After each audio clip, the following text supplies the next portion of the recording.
Back to the name, back to the point before points. The fact before every fact. Before Abraham was, I am is not a scrap of ancient talk to be admired on Sundays. It is the living baseline of our day. You see, if I wake into time, I will spend the day bargaining with moving shadows. But if I wake into I am, I rest in the one that preceded my birth and outlasts my breath. I am that I am was not a definition. It was a refusal to be defined. God isn't mind. God isn't even soul. Nobody knows what God is. But this we are told, I am, not I was, not I shall be now. So let's be very simple and very exacting. Live from the I am, not from time, neither fear, love, nor hate the clock. The minute you fear a deadline, you have an idol. The minute you love a schedule, you are in bondage to it. And the minute you hate a delay, you have confessed a power apart from God. What are appearances? A deadline tightening like a noose, a symptom whispering its statistics, a conflict parading argument and counter-argument. All of these are suggestions. They are invitations to react. They have no substance until you answer them, no authority until you bow. Be still and know that I am God is the spiritual judo that lets the momentum of appearance collapse in your non-reaction. Faith, listen closely now, faith is shown by your reaction. Do you see that? Not by your quotations, not by your affirmations, not by the cleverness of your metaphysics. If your pulse jumps when the email pings urgent, you have measured your faith right there. If your stomach knots when the body complains, you have taken the measurement. If your mind starts taking sides when the room heats up, you have announced your God, and it is not I am. Before Abraham was, I am. That is not theology. That is your morning air, your noon light, your evening lamp. It says your history is not your origin. Your outcomes are not your life. Your story is not yourself. The I am is the living root that does not argue with the weather of the branches. Now, all right, let us make this utterly practical. We will walk a day together. We will begin in the dark before thoughts wake up, and we will open to presence before a plan is born. We will go out to the work where personalities chirp and clamor, and we will not enter the case humanly. We will not take sides. We will not seek victory over persons. We will stand with principle alone and let God have its perfect work. We will treat time as an appearance and presence as fact. There will be moments when the body talks and we will not talk back, when the bank account speaks and we will refuse to answer, when love tries to cling and we will love free. We will let a split second of silence dissolve 10,000 years of conditioning, because nobody by taking thought can add 1 cubit unto his stature, and nobody by taking thought can contact God.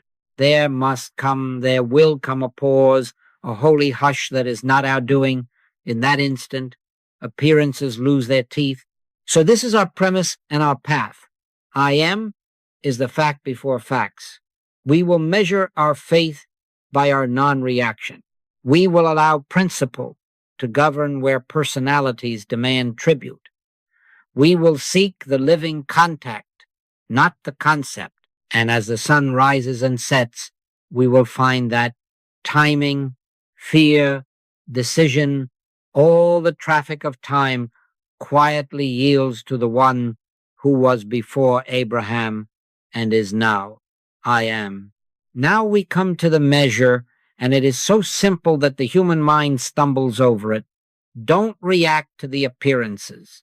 That is all, and yet that is everything. Non-reaction is not passivity. It is allegiance. It is the quiet oath you take to principle over personalities, to I am over event. When the wave rises, You neither throw your arms around it nor strike at it. You stand in the ocean. We are on the middle path when we neither fear, love, nor hate any appearance. Do you see that? Not fearing it says it has no power over you. Not loving it says you will not be bribed by it. Not hating it says you will not dignify it with enmity. Stand still and see the salvation of the Lord is not a suggestion to be lazy. It is a command to place your weight where the law of spirit, not the wind of circumstance, does the governing. An email arrives with blame. There's your laboratory. The screen lights up with accusation, the sentence line tight, the subject bold, urgent, your failure. The body tightens to defend, the mind drafts its clever paragraphs, the timelines assemble their proofs, and in that moment you are presented with the only test that matters. Will you enter the case humanly? Will you take a side? Will you advise the human mind, yours or theirs? Never enter the case humanly.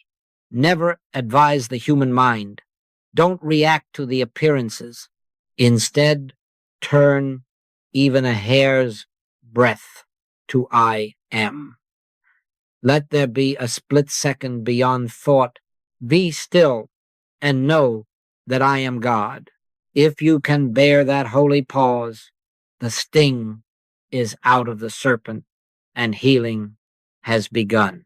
You think for a moment that you must reply now or lose the day. Time is bait. Delay is bait. Hurry is bait. The only now is I am. In that stillness, you will find you are not dealing with a person at all, but with a universal belief. Belief in separation, in lack, in blame. Say within yourself, this has nothing to do with this person. This is a universal belief, and there is no law sustaining it. Christ is the only identity here. In that recognition, you have taken allegiance with principle, and you are no longer an actor in a quarrel, but a witness to the one life unfolding itself.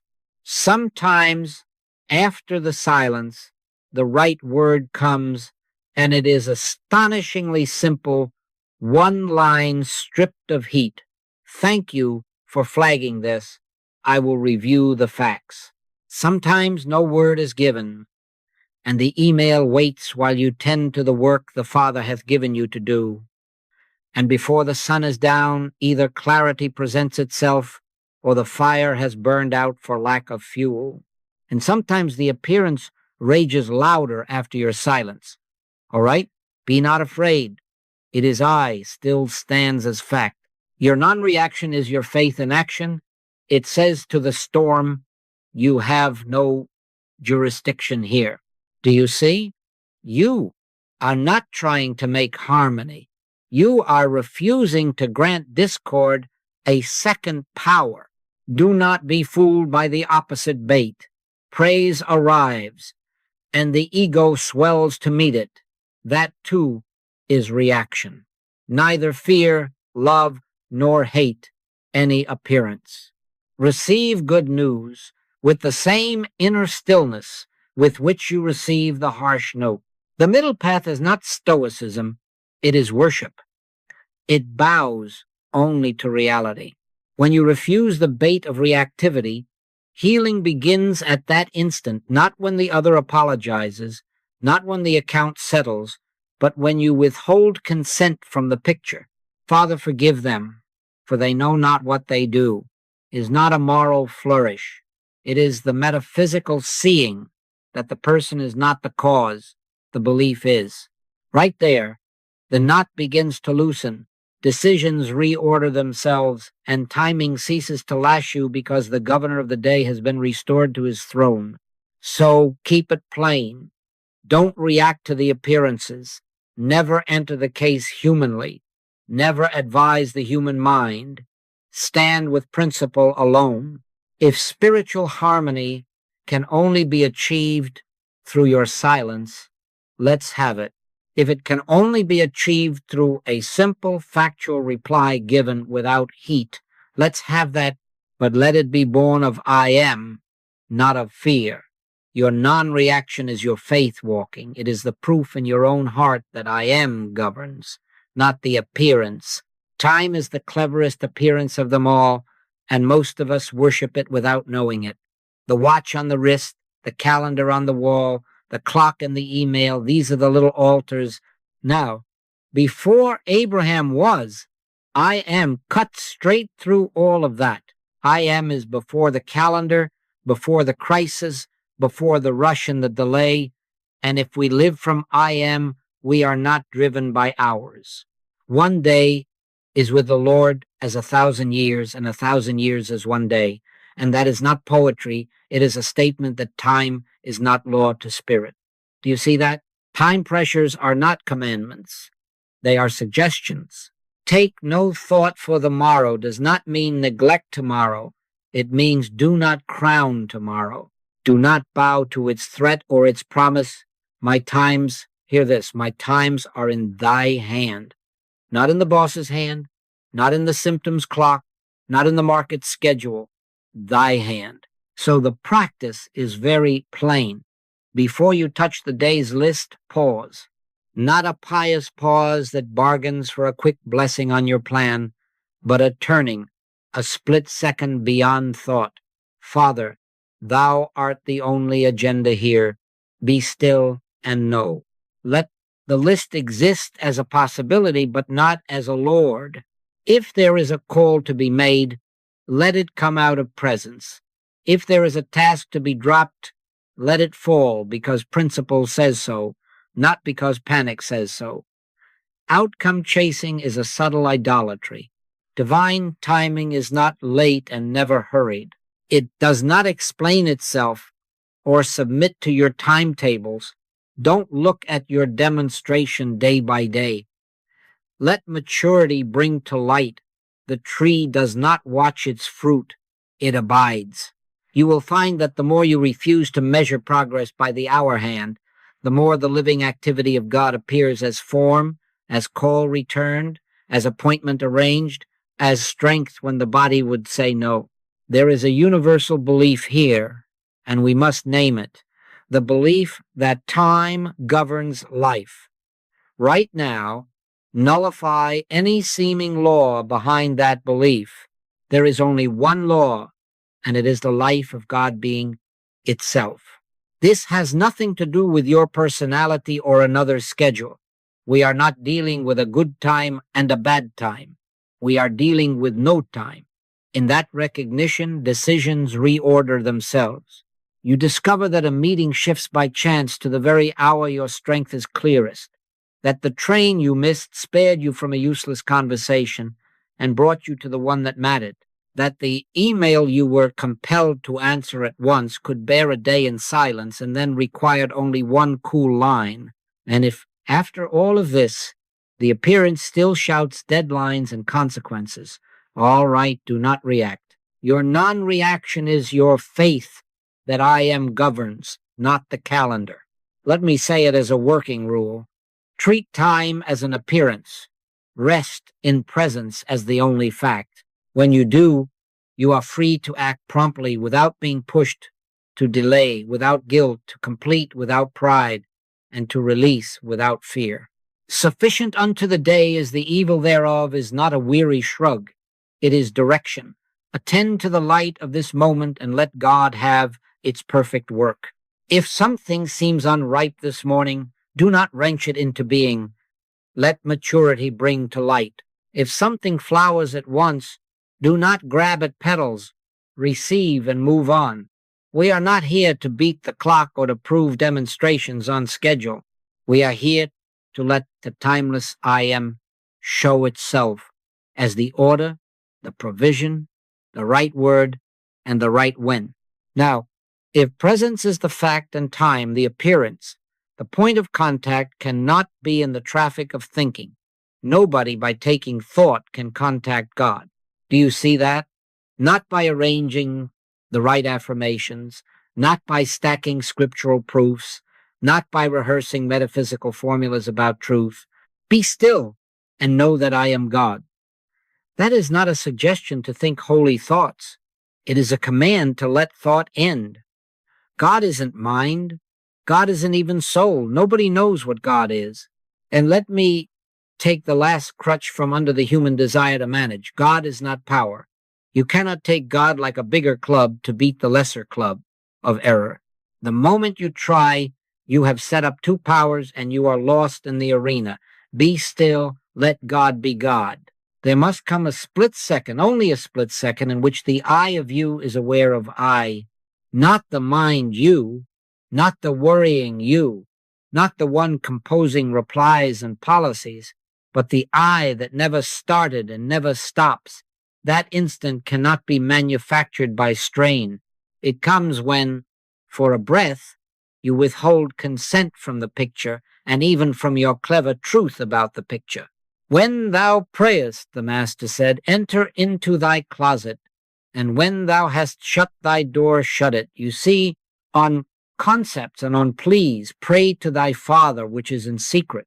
And the secret is this: the prayer is silence, not by might nor by power, but by my Spirit, saith the Lord. In that hush, there is sometimes a click, an inner assurance that is not a word, yet speaks. Be of good cheer. It is I, be not afraid. So here is the method. If we must have a word like method, withdraw. Withdraw from your sentences about God. Withdraw from your fears and your hopes. Withdraw even from your eagerness to see harmony appear. Sit until the mind's motor runs down. If thoughts parade scripture, let them pass. If thoughts parade statistics, let them pass. I can of mine own self do nothing. The Father that dwelleth in me, he doeth the works. Do you hear that? The doing is not in the human self. Wait for the inner yes, and you will know it as surely as you know the difference between a door opened and a knob merely rattled. Sometimes it comes with a whisper, it is I. Sometimes it comes as a great quiet without phrase. But in either case, you will find that the compulsion to act has gone out of you, and if action rises, it rises clean. Let me tell you how this appears in an ordinary day. The phone rings at mid-morning. There is trouble at the office, or a dear one is in a ward, and the voice is in panic. All the senses leap to enter the case humanly, to take a side, to fix a situation. Never enter the case humanly. Never advise the human mind, yours or theirs. Excuse yourself a moment. Close the door. If not the door of a room, then the door of attention. Withdraw. Say nothing within except perhaps this: Father, thou art. Then silence. One breath. Two. Do not reach for any power to overcome a problem. There are not two. Then, right there, the click, the fear drains, and with it the urge to manage outcomes. Out of that contact, you may be given a sentence, gentle, factual, no heat, or you may be given an act, go or don't go, call or wait, or you may be given nothing but peace. And peace is enough. More healings take place in that wordless peace than in all our anxious speech. In quietness and in confidence shall be your strength. You will be tempted to measure the value of that silence by what changes in the next hour. Don't. This kind, especially the stubborn kind, goeth not out but by prayer and fasting. And by fasting I mean fasting from mental food, from the habit of chewing thoughts about God, person, and result. Forget all the truth you ever knew, just long enough to let truth know you. After contact, words are lawful. Before contact, they are noise. After contact, action is obedience. Before contact, it is interference. All right, then. Make a place, even in the rush of a city bus or between the taps of a keyboard, for that split second beyond thought. Guard it as you would your breath. Transformation begins where thought ends, and in that one instant of living contact with I am, fear loses its voice, timing loses its whip, and life returns to being lived by the one who was before Abraham and is now. I am. Daybreak is your altar if you will have it so. Before the phone, before the plan, before even the name that rises to greet your own name. Turn just that, turn within, and acknowledge the fact, Father within, I live by thy life, not by caffeine, not by budgets, not by the favor of men, not by the body's reports. In him we live and move and have our being. Do you see that? This is not the moment to bargain for a quick blessing on your schedule. This is the moment to set no schedule in front of God. Don't turn to God for anything. Turn to God, period. This is the day which the Lord hath made. We will rejoice and be glad in it. Not our day rendered holy by our plans, his day, revealed as holy by our turning. Let the body sit before it moves. Let the mind bow before it thinks. When thou prayest, enter into thy closet. And when thou hast shut thy door, shut it on the to-do list, shut it on the news, shut it on the dread and the wish. Sit quietly until the inner stillness registers. Not long, not heroically, honestly. Wait for the click, the faint assurance that needs no sentence. If no click dawns in 2 breaths, give it 3. If no click in 3, give it silence without counting. I can of mine own self do nothing. The Father that dwelleth in me, he doeth the works. That is your anchoring fact. From that hush, the day will begin to arrange itself around the activity of God, not around the urgencies of man. Now, because we are not alone in a world of private minds, but moving in a sea of universal belief, take a moment to unmask the bait that so easily sets the tone of a morning. Right now, I nullify any seeming effect from universal belief in contagion, in obstruction, in shortage. Infection has no law to support it. No statute in spirit upholds traffic delays, nor any divine edict fashions lack. There is only one law, the law of the life of God being itself. This has nothing to do with this person called me or that person coughing on the train.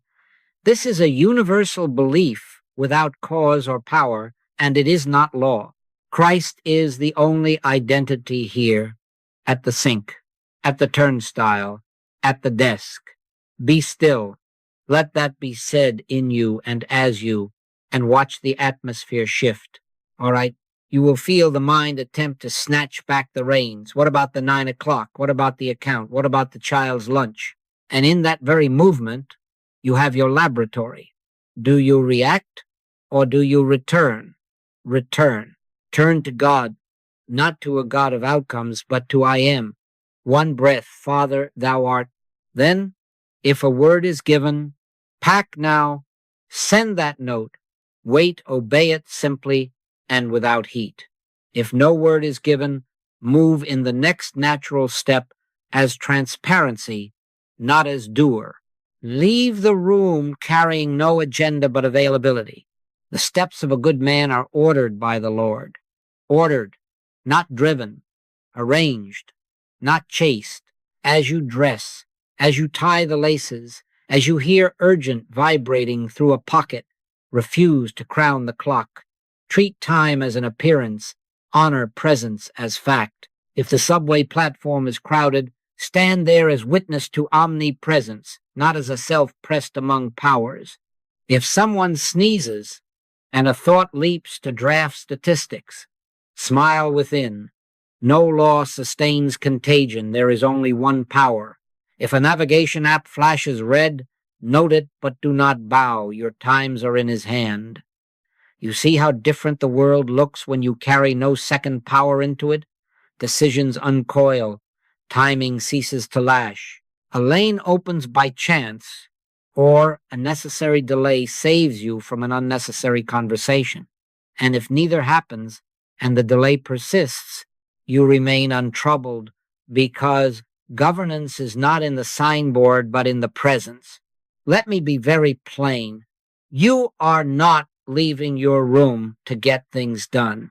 You are leaving it to let God be God as your day. Seek ye first the kingdom of God and his righteousness, and all these things shall be added unto you. Added, not seized. After contact, the email you send is clean, few words, factual, no heat. After contact, the correction you give your child is without sting, the call you make to a colleague without flattery or fear. After contact, even breakfast becomes sacrament, not because of the food, but because you eat as one fed. Give us this day our daily bread is already answered in the I am that woke you. And if on some mornings you rise heavy, mind cluttered, and the stillness seems far, do not be bullied by that appearance either. Sit anyway, turn anyway, fast from explanations. Faint motions of peace count. A single honest breath registers on the dial of heaven. You do not have to feel holy, you have to be willing. Willing to let God have its perfect work at dawn. Willing to walk out as transparency rather than as manager. Make it your quiet oath before the door opens. I do not go out to move men or matter. I go out to witness the one moving as all. Be of good cheer. It is I. Be not afraid. Then go. The day is his, and you are his instrument without strain. Mid-morning brings the old theater. Calendars clash. A message thread turns into sides. Capital versus labor. Manager versus team. Engineering versus compliance. And the temptation is immediate to defend your corner, to polish the argument of the one who pays your wage. Never enter the case humanly. Never take a side, not even the side that hires you. Judge not according to the appearance, but judge righteous judgment. Righteous judgment is not clever compromise. It is the refusal to locate identity in personalities. Christ is the only identity here. Do you see that? Not the CEO, not the steward, not the analyst with the data, or the foreman with the grievance. Christ is the identity, and personality is a mask. If you enter on behalf of a mask, you will have a masked victory and masked defeat. If you stand with principle, you will behold the activity of God in a way no one planned and everyone can live with. Now watch the heart's bait. You want your side to win, to be vindicated, to be seen as reasonable and right. Never desire to see one side or the other win.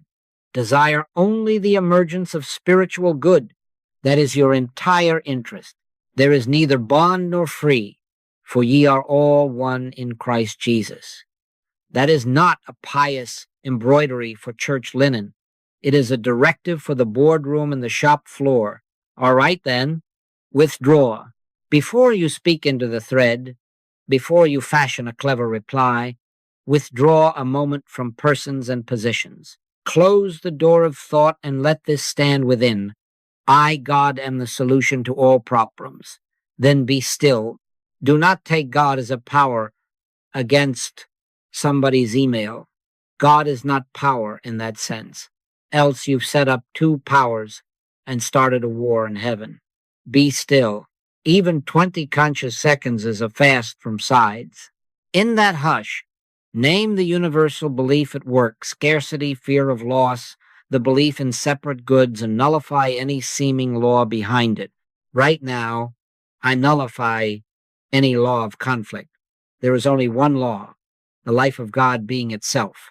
This has nothing to do with this person or that person. Christ is the only identity here. Out of that quiet, you may be given one line, plain and cool. Let us return to first principles and the facts. I am available to serve the whole, not a part. Sometimes you are given an action, call one on each side privately and listen without heat. Sometimes you are given nothing and you keep your hands off the keyboard. And you will notice, more often than not, that when your inner reaction is absent, the next email resolves itself. A new note arrives. I've reconsidered. Let's try a pilot and review next week. The sting is gone from the thread, or the meeting that promised fireworks melts into a brief exchange of data and next steps. If, for all this, the storm seems to build, all right, the Lord shall fight for you, and ye shall hold your peace. Your task is not changed. Maintain non-reaction. Maintain allegiance to principle.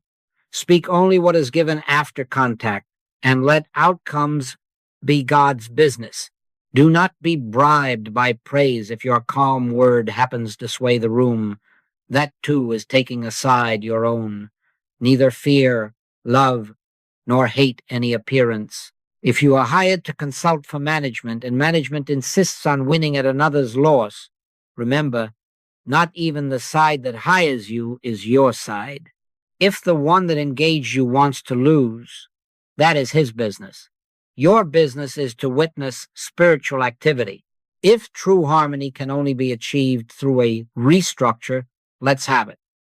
If it can only be achieved through a pay correction, let's have that. But let it be the fruit of I am, not the trophy of argument.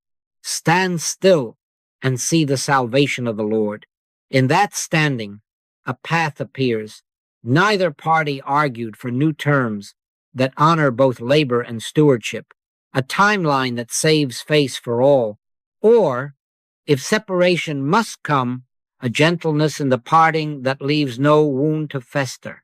Effectiveness flows the instant you refuse sides and stand with principle alone, because then you are no longer a personality trying to bend personalities, but a transparency through which order can appear. Christ is all and in all. When that is your seeing, the tongue softens, the hand loosens, and the pressure to produce a human win is gone. You will say little and accomplish much, or you will say nothing and everything will move by itself. And in either case, you will know by the quiet in your own heart that governance has shifted back to the only governor, I am. And now the body will try its turn at getting you back on the seesaw. A cough breaks the stillness in the conference room. An alert flashes on your screen. Outbreak, surge, contagion, and the thought leaps. What about my throat, my lungs, my breath? All right. Here is your laboratory again. Never enter the case humanly. Don't react to the appearance of coughs or columns. Do not take a side for or against a symptom. Be on the middle path. This has nothing to do with this person or with you as a personal body. This is a universal belief presenting itself, the belief in a life separate from God, a law apart from spirit, a power that can intrude. It is not personal, it is not cause, it is not law. Error has no law to support it. There is only one power. Right now I nullify any seeming effect of universal belief in this scene. Do you see that? Not as magic words, not as a club to strike error, but as the recognition that nullifies the pretense of a second power. God is not power in the sense the human mind hopes for, else we are back to dueling clubs, good power versus bad power, and we have created two. There are not two. Hear, O Israel, the Lord our God is one Lord, one life, one law, one presence. The so-called carnal mind is enmity against God, Paul says, which is to say, it sets itself up as a lawgiver and has none. The law of the Spirit of life in Christ Jesus hath made me free from the law of sin and death. That is not theology to admire. It is a fact to stand in. When a headline shouts, when a sneeze suggests, the middle path is your altar. Neither fear, love, nor hate any appearance. Do not fear it, for it has no jurisdiction. Do not love it by coddling and rehearsing it. Do not hate it, for hatred dignifies the mirage. 1,000 shall fall at thy side, and 10,000 at thy right hand, but it shall not come nigh thee, is not a promise to a favored person. It is a statement of what is true when you are not a person in a crowd, but presence witnessing itself. So, practice right where you stand. Turn within a split second. Be still. Let thought end. Just long enough for the click. Father, thou art I, God, am the life of this breath. I, God, am the law of this body. I, God, am the atmosphere of this room. Right now, I nullify any seeming effect from the universal belief in contagion, vulnerability, and separate life. There is only one law, the life of God being itself. This has nothing to do with this person coughing. Christ is the only identity here. Then wait. 1 breath. 2. Be of good cheer. It is I. Be not afraid. Peace registers. It may be the gentlest easing in the chest, the simple absence of compulsion. That is enough. Out of that hush, the next step will present itself without fear. You open a window. You step into fresh air. You wash your hands as a sane courtesy rather than as a sacrifice to a god of germs. You drink water, you reschedule a meeting, or you do nothing at all. After contact, the act is obedience, not appeasement. Before contact, every act is a vote for a second power.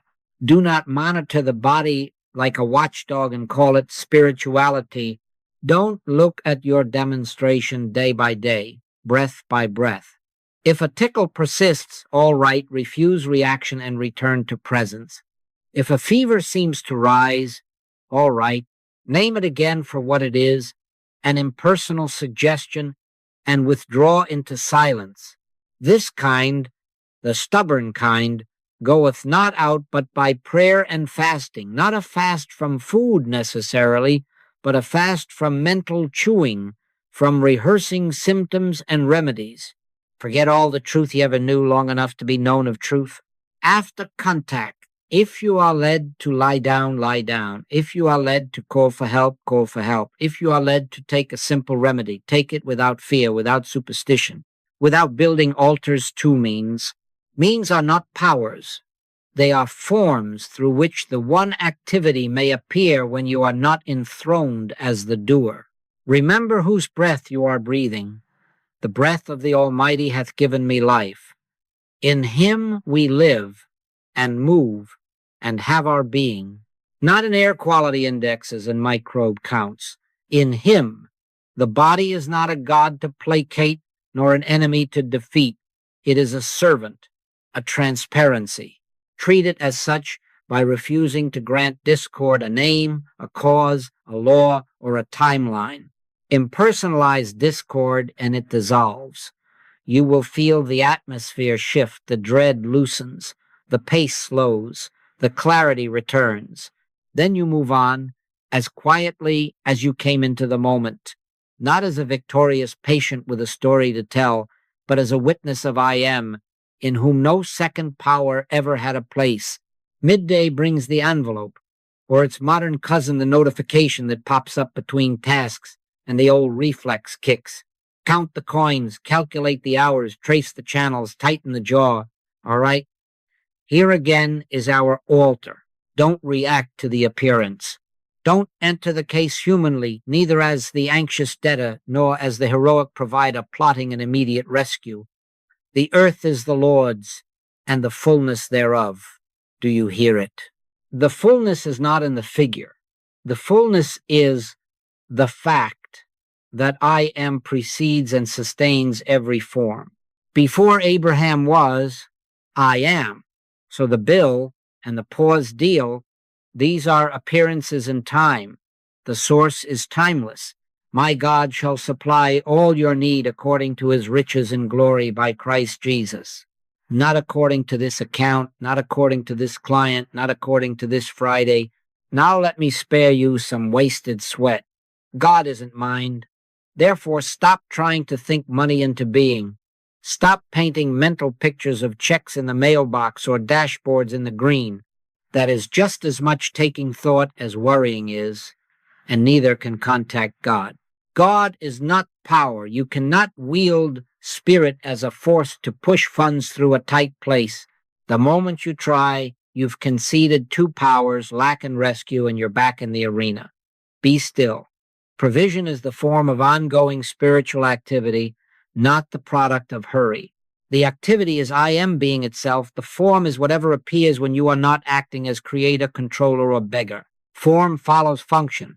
When the function of your consciousness is to bear witness to I am, Supply appears as the right form in the right way at the right when. So practice, withdraw, even at your desk, even in line. Shut the door of thought for a breath. Father, thou art. Thank you that fulfillment is already complete in I am. I rest from pushing. Then be silent. Let the calendar fall from its little throne. Name the universal belief in play, scarcity, delay, the fable that economics are law, and nullify any seeming statute behind it. Right now, I nullify any law of lack, lateness, and limitation. There is only one law, the life of God being itself. This has nothing to do with me as a person or that firm as a person. Christ is the only identity here. The silver is mine, and the gold is mine, saith the Lord of hosts. Rest there till the itch to manipulate ebbs. Wait for the click piece enough to keep the fingers from drumming. After contact, action may come, but it will not be a shove. You may be given a sentence. Let us adjust the milestone 3 days for quality's sake. You may be led to call the vendor and discover a credit you never claimed. You may be led to release the deal entirely because it is a rope tied to yesterday's fear. And if the other party insists on terms that violate principle, all right, if the one that engaged you wants to lose, that's his business. Not even the side that pays you is your side. Your side is principle. No man can serve two masters. Ye cannot serve God and mammon. Serve God by standing still inside and obeying only what rises after contact. Sometimes you will be told to send the plain invoice and leave it, sometimes to split it, sometimes to forgive it, sometimes to wait a week without explanation. Fear not the silence. The Lord shall fight for you, and ye shall hold your peace. And now watch what happens when you refuse to worship dates. Improbable channels open because you are no longer trying to drive supply through the corridor of your understanding. A delayed wire clears by mistake and lands same day. A subscription you forgot to cancel refunds itself. A tax letter you dreaded contains a credit. A friend, moved without your hint, says, I'd been led to cover this, and it is done. Or nothing visible moves, yet the weight lifts, and by evening, the work that earns tomorrow's form is already seated without strain. Cast a hook, and when thou hast opened his mouth, thou shalt find a piece of money. The master told Peter, what is that but a parable that supply is never limited to the channel you can name? Consider the lilies. They toil not, which is not permission to be idle, but direction to cease from hurried, self-initiated toil. Sufficient unto the day is the light given. Let God have its perfect work. Do not measure the success of this practice by whether the envelope is satisfied before close of business. Don't look at your demonstration day by day, or by 5 p.m. the fruit tree bears in season. Let maturity bring to light, keep your heart off the scale and your eye on the fact. I, God, am the living activity that appears as rightly timed form. Give thanks before you see it. Thank you that fulfillment is complete in I am, and go on with your appointed task in quietness. In quietness and in confidence shall be your strength, and supply, like breath, will be found already present, already governed, already enough. Afternoon finds the subtler tests. You see no ledger to balance now, but a voice in the other room tightening, a message from a spouse with an edge in it, a child who will not do the simplest chore, a friend gone silent for reasons your mind is very certain about. The instinct rises to fix the person, to craft the phrase that will set them straight, to move the pieces so that your peace returns. Never enter the case humanly. Never permit yourself to give human advice to them or to yourself about them. Your counsel is to your own heart. Be still, and know that I am God. Not be still so they change. Be still because I am is the fact before facts. Christ is the only identity here. not angry husband, not stubborn teenager, not evasive friend, Christ, the only identity. Do you see that? If you react, you have already taken a side, the side of personality against personality, and you have invited hours of argument into a house where a moment of silence would have restored government. So withdraw. It may be at the kitchen sink. It may be with a hand on the banister as you climb the stairs to speak, but withdraw. Shut the inner door. Father, thou art. That is all. Do not take God as a power to change another mind. God is not power in that sense. Else you have two powers in your home, and you have started a war in heaven. Let God be God.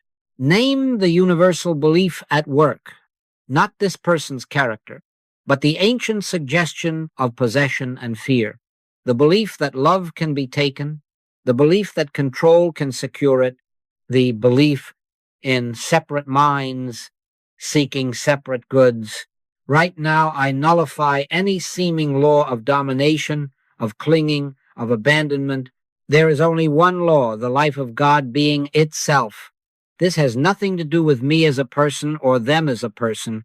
Christ is the only identity here. Wait a breath. 2, be of good cheer. It is I. Be not afraid. When the click comes, the heat leaves. Then, if a word is given, it will be simple and clean. I hear you. I was wrong there. Talk after dinner. Or a boundary without sting. No, not that tone. Or nothing but presence, and presence will do the work no sentence can. Do not use God to keep anyone. Don't turn to God for anything. Turn to God.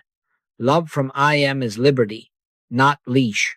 Where the Spirit of the Lord is, there is liberty. If your practice produces tighter knots, you are not standing in spirit but in fear. All right, then, honor liberty.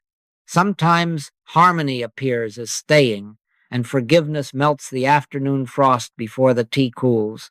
Sometimes harmony appears as space, a walk alone, a weekend apart, or even a parting for a season. If spiritual harmony requires separation, let's have it. If you are not willing to leave mother, brother, sister, father, for my sake, you know the rest. That is not hardness, it is consecration. What therefore God hath joined together, let not man put asunder. Does not chain two personalities. It names the unbreakable union of God with its own manifestation. If what you call a relationship cannot live in that union without coercion, better to release the mask and spare each other the ministry of control. Refuse guilt and blame. Refuse sides. Guilt is just the ego's last attempt to hold the reins, and blame is guilt thrown across the room. Don't take the side of your narrative nor the side of theirs. Stand with principle. Judge not according to the appearance, but judge righteous judgment. Righteous judgment is this: Christ is the identity, and universal belief has no law. There is neither male nor female, for ye are all one in Christ Jesus. Out of that, seeing, compassion, not strategy, rises. You may write one line, I love you, and I release you to your own light and send it.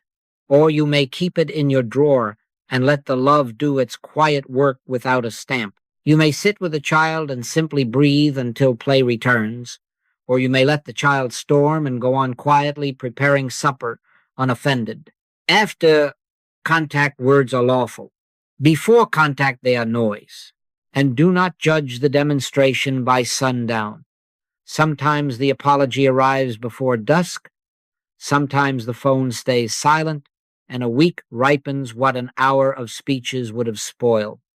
Let maturity bring to light. Charity suffereth long, and is kind, seeketh not her own, is not easily provoked.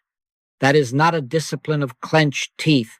It is the ease of love, when love is presence, not possession. Perfect love casteth out fear. What fear? The fear of losing what never belonged to you. When love is I am being itself, it does not cling because it cannot be lost. It does not compel because it cannot be threatened. Then relationship spouse, child, friend returns to its proper place, not a project, not a prize, but a transparency through which harmony appears in season. You will find yourself saying little and loving much, acting seldom and rightly, and in your quiet non-reaction, the house learns who rules there. In quietness and in confidence shall be your strength. Be of good cheer, it is I. Evening makes its own theater. You know, the light lowers, the house quiets, and the mind begins to rehearse. Health, what was that ache? Children, where are they now? Will they be safe on that late drive? Tomorrow's meeting, what if they ask the question I can't answer? What if I stumble? What if? All right, here is the temptation dressed for the night watch, to run the scenarios, to make deals with God, to compose speeches and cures, to stay up as though fear were a duty. Don't. Never enter the case humanly, not even under a blanket. Don't react to the appearance of shadows on the wall. Do not rehearse outcomes. Take no thought for the morrow, the master said. He didn't mean be careless, he meant be still, and be shocked, gently but firmly. God is not power, not the power you imagine you can aim at a problem. The instant you try to wield divinity against the fear, you have conceded two powers and given fear a title. There are not two. Be still. Let God be God. Now, practice. Close the door, not just the bedroom door. Close the door of thought. When thou prayest, enter into thy closet, and when thou hast shut thy door, shut it upon the meeting, upon the child's root, upon the body's sensations. Say within quietly, without heat, Father, thou art. Then silence. Nobody by taking thought can contact God. Don't count breaths as if they brought you peace. Let breath find you. Shoulders drop by themselves when the inner yes dawns. Wait. One breath, two, and in that hush you may hear not words, and yet hear, be of good cheer, it is I. Be not afraid. That is not a promise about the highway or the conference room. It is the revelation of fact. I am here, and here is all. Name the mischief only to strip it of person. This is not your private fear about that child, that report, that cough. This is universal belief, belief in a dark that hides God, in a tomorrow that rules today, in separation with its thousand little gods of chance. Right now, I nullify any seeming effect from universal belief in danger, deadline, and distance. There is only one law, the life of God being itself. This has nothing to do with this person called me or that person on the road. Christ is the only identity here, at the bedside, at the curb, in the boardroom, already being prepared. He that keepeth Israel shall neither slumber nor sleep. Well then, why should you stay up to compete with omnipresence? Rest. He giveth his beloved sleep. Refuse the old commerce of the mind. If I stay up and pray an hour, you will keep him safe. If I read 3 Psalms, you will make them like my deck. No, that is bargaining with pictures. Don't turn to God for anything. Turn to God. Period. Let breath steady, because you are no longer breathing as a private life, but as transparency for life. Let the shoulders drop, because the government is on his shoulder, not yours. Cast thy burden upon the Lord, and he shall sustain thee. Throw no rope over your own shoulder. Stop dragging. When you feel the click, the small, unmistakable ease, do not rush out to check if the text has come, if the fever is broken, if the agenda has shifted. Don't look at your demonstration moment by moment. Let God have its perfect work in the night. And what do you find when you do this? Often, far oftener than our old habit, admits the thing answers itself without your managing it.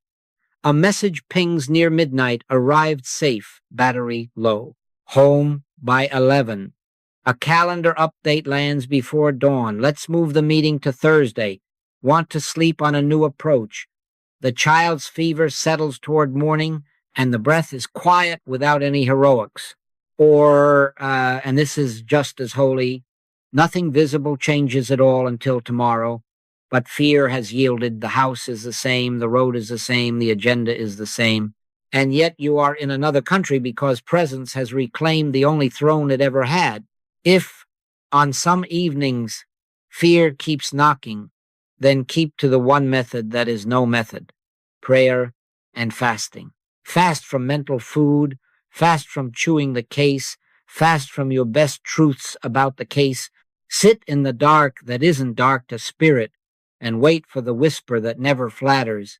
It is I. Peace. Be still, the Master said, not to the disciples' logic, but to the sea of sense. Do you see that? The storm out there may rise or rest as it will by the clock, but fear yields the moment presence is felt as the only fact. It is I. Let that be your last awareness before the lamp goes out. Fall asleep, not with a plan clutched in your fist, but with your hands open, empty, willing. In quietness and in confidence shall be your strength.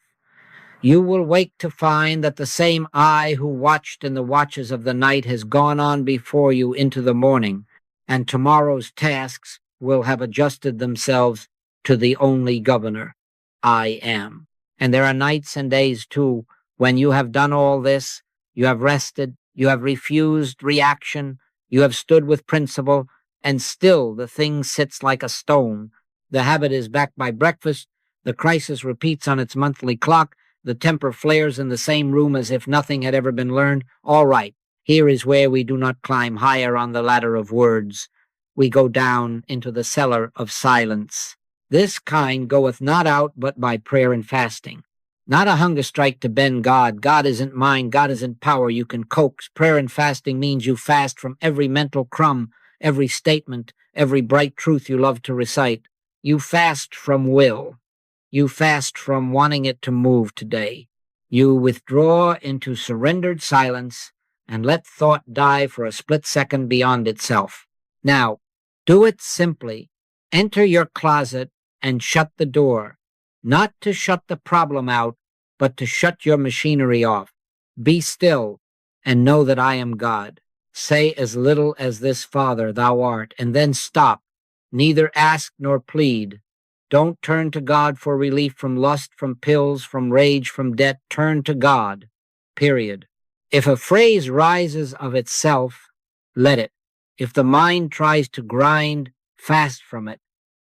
Let there be the emptiness that frightens the religious mind because it cannot perform there.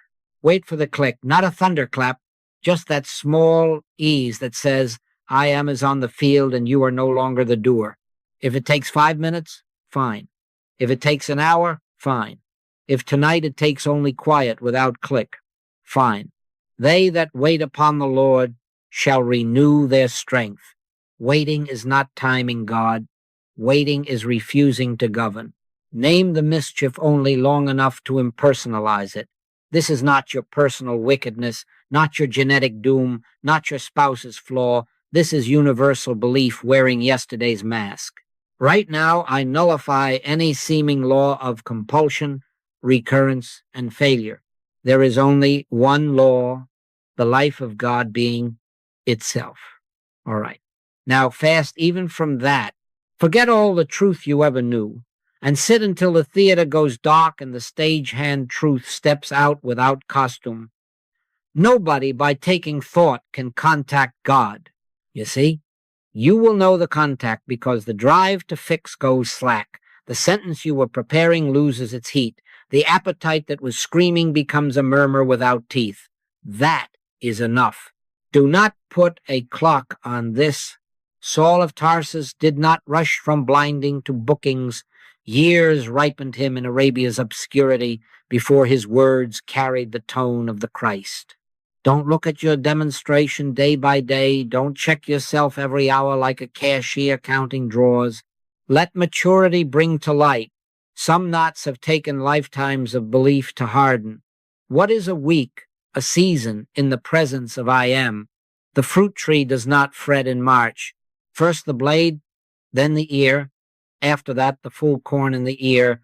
After contact, take the one next simple step that appears. Not the grand plan, not the manifesto. One step. You may be moved to throw out one number, cancel one meeting that has been the feeder of your storm, tell one clean truth to one person with no embroidery, put your head on the pillow at 8 and leave the fight to omnipresence. You may be led to walk around the block when you would have walked into the old door. You may be led to say, no, thank you, only that, to the invitation that used to own you. After contact, the act is obedience, not appeasement. Before contact, every act is argument and will start the cycle again. And if tomorrow nothing in the outer seems to have budged, do not go back to pliers and levers. Return to the cellar, fast again from words, from fear, from progress reports. A student wrote me once from a city where the same panic had visited her bed for 3 winters. She did nothing but sit in the dark each time and wait for "it is I" without bargaining. In the 4th winter, nothing came for 3 nights. On the 4th, no panic came at all, and it has not returned these years. Why? No reason in time, presence ripened, where words did not be of good cheer. It is I. Let that be your food and your fast. Then, blade by blade, ear by ear, without clamor and without hurry, what called itself stubborn will be found to have had no law, only a history, and history has no jurisdiction over I am. Now let us bring it down out of the upper room and into the hall, the street, the sink, the train. If this way of silence is only for a chair in a corner, it is a hobby. Spirit is not a hobby. The Sabbath was made for man and not man for the Sabbath. Do you see that? Sabbath is not a date that owns you. Sabbath is a rest that indwells you, a cessation from self as cause, a return to I am in motion. The hour cometh and now is, when the true worshippers shall worship the Father in spirit and in truth, neither in this mountain, nor yet at Jerusalem, neither in this room, nor that sanctuary, neither at 9 o'clock, nor on the 7th day, but wherever you are when you turn within to the name. Make it simple. You are at the elevator, going up to the meeting where personalities are waiting to sell and resist and persuade. Don't enter the case humanly, not even as the one who must impress. Before the doors open, 3 breaths. That's all. Father, thou art, then silence. You need not close your eyes. Close your thought. There must come a split second of silence. In that instant of non-reaction, you have kept the Sabbath. You have ceased from your own works, and let I am be the law of the room you are about to enter. There remaineth therefore a rest to the people of God. He also hath ceased from his own works. Now walk in, not to take sides, not even your side, but to stand with principle. Christ is the only identity here. Do you feel the difference? You are not trying to be poised. You are resting in the poise that is. Kitchen sink, child's backpack unzipped again, phone chiming, pan threatening to boil over. All right, 3 breaths. Not to change the child or cool the water, to remember I am. Father, thou art. Then 1 ladle, 1 word, 1 kindness, or 1 boundary, and no heat in it. That 5 seconds is more Sabbath than 5 hours of hymns done in fear, guilt over missing forms. Throw it out with the peelings.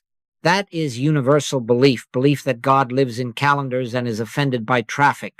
Right now, I nullify any seeming law that holiness depends upon a place, a costume, an hour. There is only one law, the life of God being itself. This has nothing to do with me as a person who kept or missed. Christ is the only identity here, at the stove as in the pew. Pray without ceasing is not a sentence to tire you. It is permission to make every stopping and starting a sanctuary.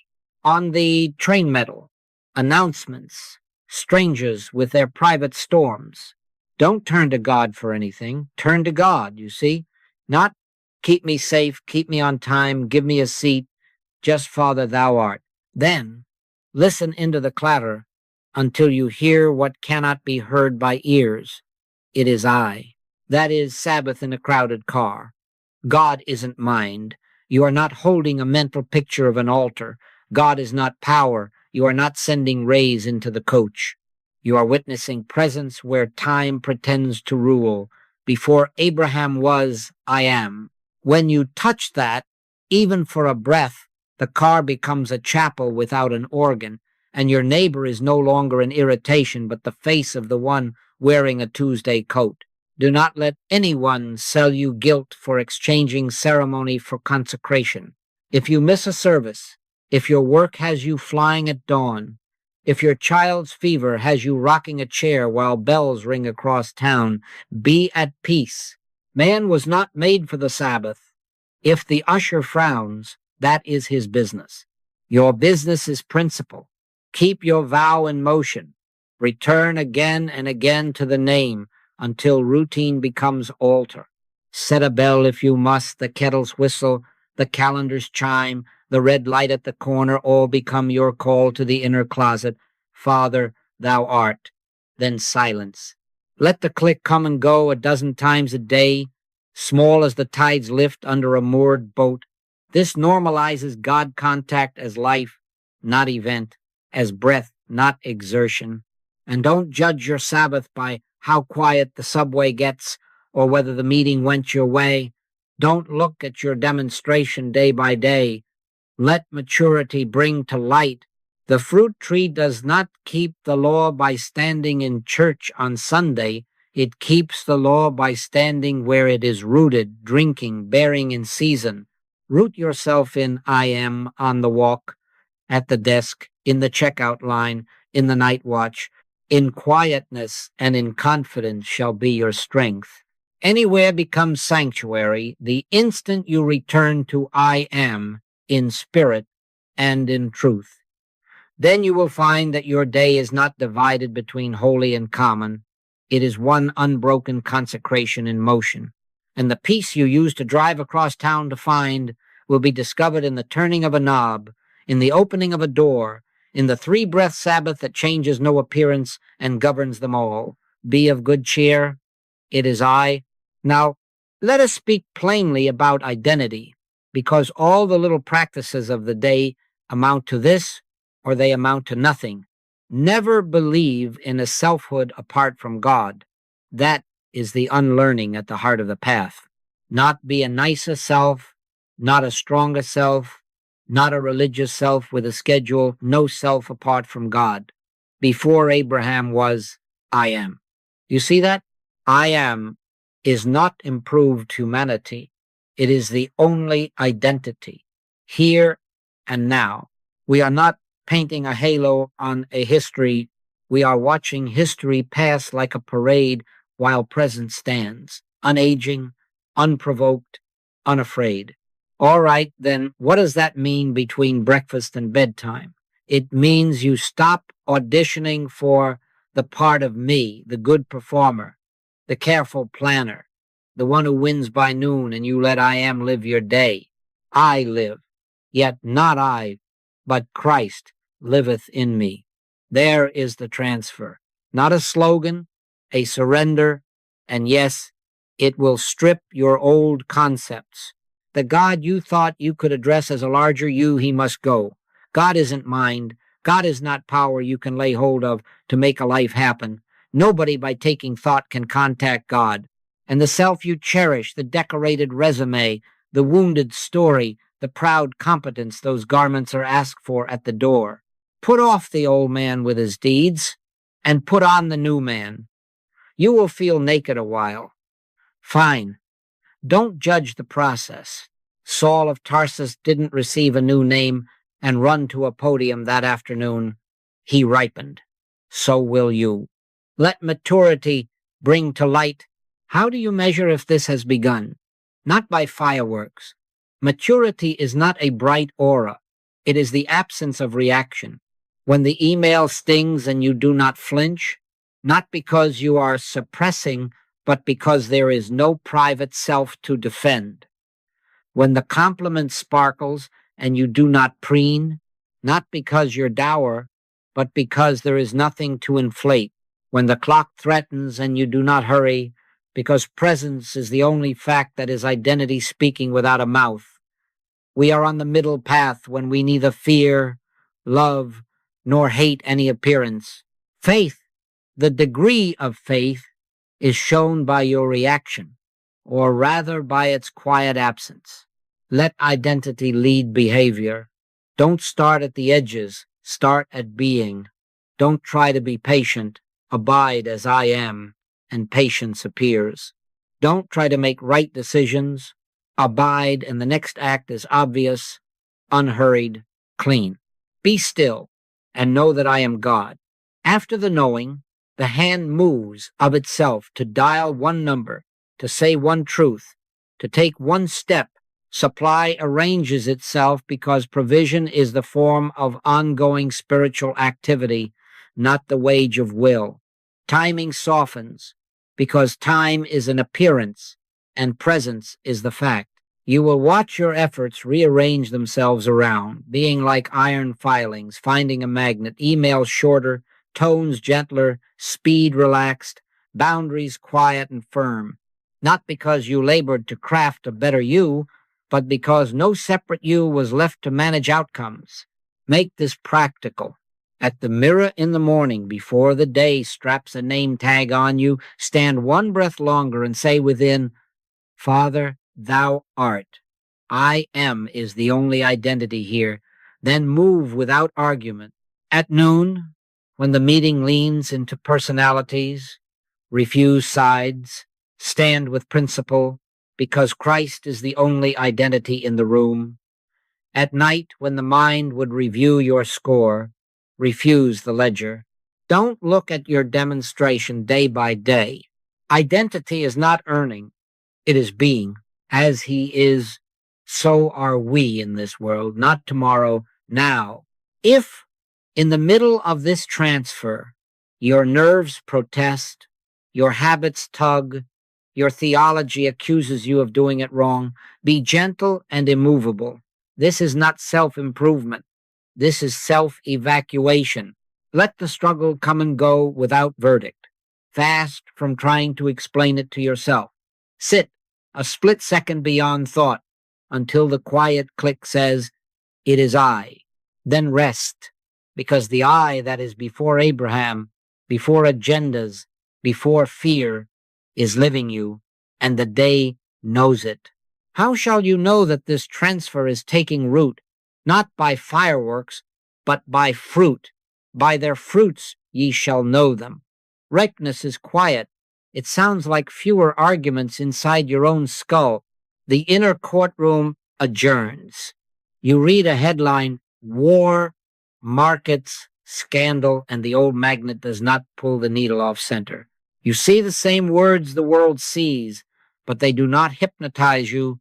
You neither fear, love, nor hate the appearance.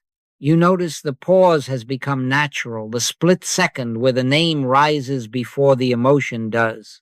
My peace I give unto you, not as the world giveth. And you receive it, you see, before anything in the world has shifted an inch. Another sign, decisions lose their drama. You are not juggling 10 contingencies on the edge of a cliff. You are taking one step on solid ground. Thy word is a lamp unto my feet and a light unto my path, not a floodlight to the horizon, a lamp for the next footfall. After contact, the next right thing is obvious, clean, unhurried. You are no longer auditioning scenarios or cranking levers. You aren't entering the case humanly at all. You are letting I am do the choosing where you used to do the worrying. You will find yourself picking up one call and letting 5 go, writing one sentence instead of 6, saying no thank you once and feeling the room exhale. That is not minimalism. That is obedience. You also stop checking on the demonstration like a child lifting the seed to see if it has sprouted. Don't look at your demonstration day by day. Let maturity bring to light Seek ye first the kingdom of God and his righteousness, and all these things shall be added unto you. Added, not chased. Results begin to arrive as byproducts of presence emails aligning themselves, invoices quietly met, an introduction appearing without your campaign. You notice that peace precedes provision, joy precedes evidence, then evidence appears. The joy of the Lord is your strength. You are not throwing joy at the problem to get strength. Joy comes because you are no longer a problem solver, and strength appears because joy has no opponent. Don't turn to God for anything, turn to God. Then watch how the seemingly necessary forms rise to salute. Latecomers no longer, but servants instead of masters. And there is this inward loosening that surprises you with its gentleness, a willingness to leave mother, brother, sister, father for my sake. Not rebellion, not disgust, not cold virtue willingness. Who is my mother and who are my brethren? Whosoever shall do the will of my Father. When I am is the will and the way, the cords of personal claim stop choking. You find you can love without clinging, honor without obeying fear, walk out of rooms where principle is being bartered, even if the room has your family name on the door. If spiritual harmony requires space, let's have it. If staying is required, you stay without chains. This is not hardness, it is consecration. The test is simple. Do you move for peace or for panic? If peace sends you, go. If panic pushes you, sit until peace speaks. Finally, ripeness looks like outcome detachment. The tree does not chase its fruit. It abides and bears in season. Let patience have her perfect work, that ye may be perfect and entire, wanting nothing. You do not keep peeking to see if the apple has blushed. You rest in the fact that life is moving sap through unseen channels, and in due time, in due season, we shall reap if we faint not. The branch bows of itself. You pray less and listen more. You post fewer opinions and hold more worlds in silence. Headlines pass, storms pass, praise and blame pass, and you remain unmoved, not numb but governed. Quiet non-reaction becomes your climate, and outcomes when they appear are noticed the way you notice sunrise, with gratitude, without possession, ready to yield the day back to the one who is living it. He maketh me to lie down in green pastures. He restoreth my soul. All right, then, lie down, rise up, do the one next thing, and let maturity bring to light. Let us make it simple, because the day will not always give you a chair and a hymn book, but it will always give you a breath. You do not need many words. You need a few living phrases that return you to the name and then dissolve into silence. Not magic, not leverage, not a wand, signposts that point away from time and back to I am. Use them as you would use a handrail when the stairs turn. Touch, steady, release. And every time you touch, let there be that split second beyond thought where the phrase falls away and presence stands. Nobody by taking thought can contact God. The word is a door, not a destination. On waking, before your mind tries to hire you for the day, whisper inside, before Abraham was, I am. Do you see? That returns you from the calendar to fact. Then nothing, one breath of silence. If a second phrase is needed, let it be the simplest. Father, thou art. Not Father do, not Father give. Father, thou art. Then wait a blink. The shoulders will tell you when the click has come. If the mind insists on composing the day, add only this. Take therefore no thought for the morrow. Sufficient unto the day is the evil thereof. And then don't think it through. Be still and know, as the first appearance rises a headline, an email, an ache, say softly, I do not react to appearances. Don't argue with the picture. Just state your allegiance and step into the middle path. Neither fear, love, nor hate any appearance. Then silence. If fear insists, answer as the Master did on the water. It is I. Be not afraid. Not. It will be fixed. Not. It will be safe. It is I. And rest the case. When personalities start their tug at mid-morning, his tone, her speed, your old story, return to the plumb line. Christ is the only identity here. All right. Say it once and let it remove the names. You are not taking a side, not even your own. If you need a scripture to school the impulse to judge, slip this in. Judge not according to the appearance, but judge righteous judgment. Then a breath without words. You will watch the heat go out of the room because you cease to supply it. At the stoplight, in a hallway, over a sink, keep a quiet loop going, not to busy the mind, but to unseat it. Don't turn to God for anything. Turn to God. You see, that phrase cuts the bargain cord and leaves only presence. Sometimes add, be still and know that I am God, and actually be still 3 seconds will do. There must come that split second of silence. Make space for it. If nothing comes, hold the empty bowl. Don't fill it with noise. When the body whispers of draft and germ and rule, when the news whispers of shortage and timing and loss, answer impersonally and be done. Right now I nullify any seeming effect of universal belief. Do not decorate it, say it, and let it fall into silence. There is only one law, the life of God being itself. This has nothing to do with this person or that condition. The suggestion has no law and no enforcer. If a psalm wants to walk with you, let it. He that dwelleth in the secret place of the Most High shall abide under the shadow of the Almighty. Then abide, don't analyze. At noon, when you're tempted to check the fruit, is it working? Has it changed? Answer your own hand. Let patience have her perfect work. Don't look at your demonstration day by day. First the blade, then the ear. You see that? Say it once and turn your face back to I am. The tree does not scar its own bark by measuring. It drinks and bears in season. So do you.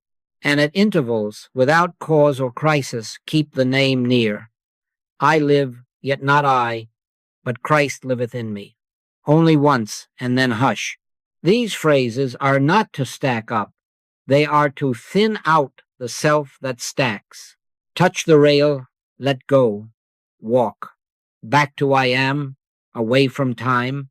Back to principle, away from persons. Back to silence, away from thought. If you will rehearse these, not with strain but with willingness, you will find the day remembering itself without you reminding it, and the peace you have touched will govern the next thing before you speak it. In quietness and in confidence shall be your strength. Good, let it be so. Now, as this day folds its hands, let us not borrow trouble from a clock that hasn't struck. Take therefore no thought for the morrow, not because you must fly blind, but because tomorrow has no life in itself. The life of tomorrow is I am, and I am is not on a calendar. Plan lightly, consecrate deeply, lay out the tools, circle the hour, put the paper in the briefcase if that is yours to do. Then withdraw the self that imagines it must make the sun rise. Before Abraham was, I am. Do you see that? Let the name enter the space you have laid out, and the space will cease to threaten you. One breath, Father, thou art. Then silence. The still is, behind your list, will live the list better than any bright intention. Refuse to hire God as a foreman for your outcomes. Don't turn to God for anything. Turn to God.